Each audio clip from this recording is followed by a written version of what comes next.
வணக்கம். இன்னைக்கு நாம ஒரு ரொம்பவே சுவாரஸ்யமான விஷயத்த பத்தி பார்க்க போறோம்.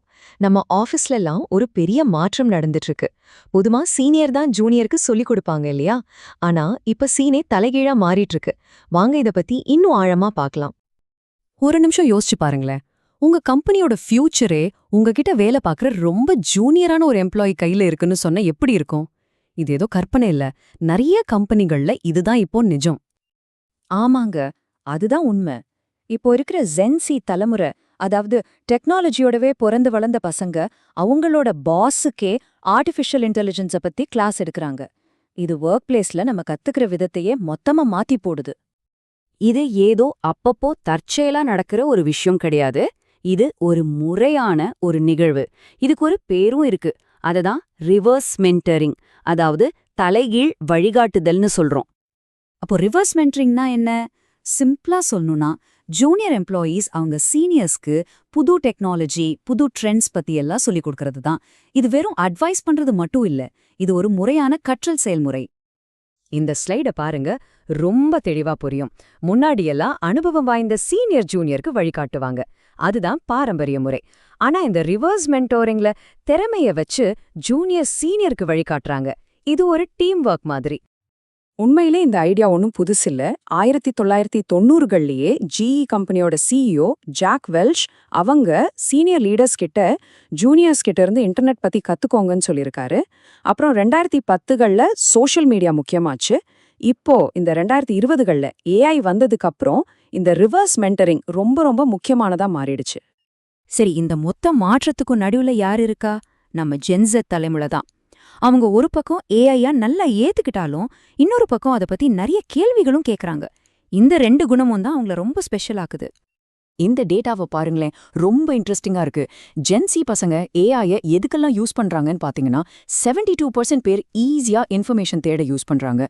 66% பேர் வேலையை திறமையா செய்ய யூஸ் பண்றாங்க. அதாவது அவங்களுக்கு ஏஐ ஒரு ஆடம்பர பொருள் இல்ல, அது அவங்களோட வேலையை சுலபமாக்குற ஒரு முக்கியமான டூல். ஆனா இதுல ஒரு இன்னொரு பக்கமும் இருக்கு. ஏஐயோட நன்மைகளை ஏத்துக்கிட்டாலும் அதோட தாக்கம் பத்தி அவங்களுக்கு சில சீரியஸான கவலைகளும் இருக்கு. இங்க கேர்ள்ஸ் ஹூ கோட் மாணவி காயா சொல்றத கேட்டீங்கன்னா அவங்களோட பயம் நமக்கு நல்லாவே புரியும்.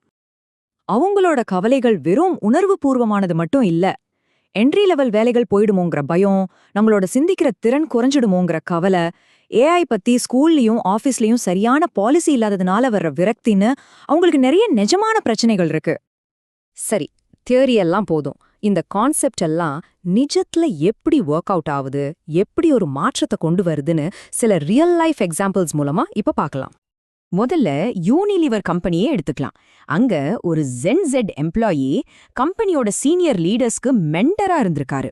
சஸ்டெயினபிலிட்டி, டைவர்சிட்டின்னு அவர் கொடுத்த ஐடியாஸ் கம்பெனில பெரிய பிசினஸ் மாற்றத்தையே கொண்டு வந்திருக்கு. அந்த மாற்றத்தோட ரிசல்ட்ட இந்த நம்பர்ஸ்ல பாருங்க.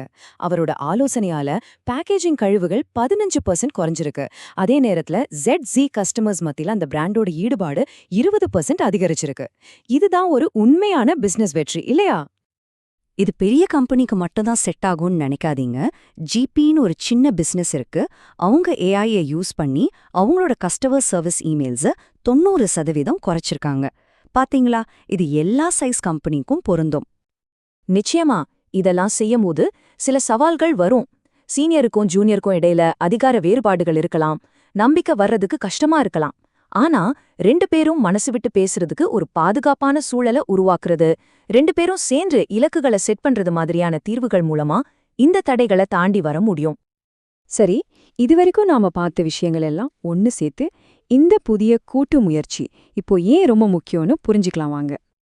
இந்த நம்பரை பாருங்க, 86%. யோசிச்சு பாருங்க, 100ல 86 எம்ப்ளாயீஸ் ஏஐ தங்களோட வேலையை இன்னும் திறமையா செய்ய உதவுதுன்னு சொல்றாங்க. இந்த திறன் அதிகரிப்புக்கு ஒரு முக்கிய காரணம் நம்ம ஜென்சி தான். இந்த எஃபிஷியன்சி எப்படி வருது? ரொம்ப சிம்பிள்.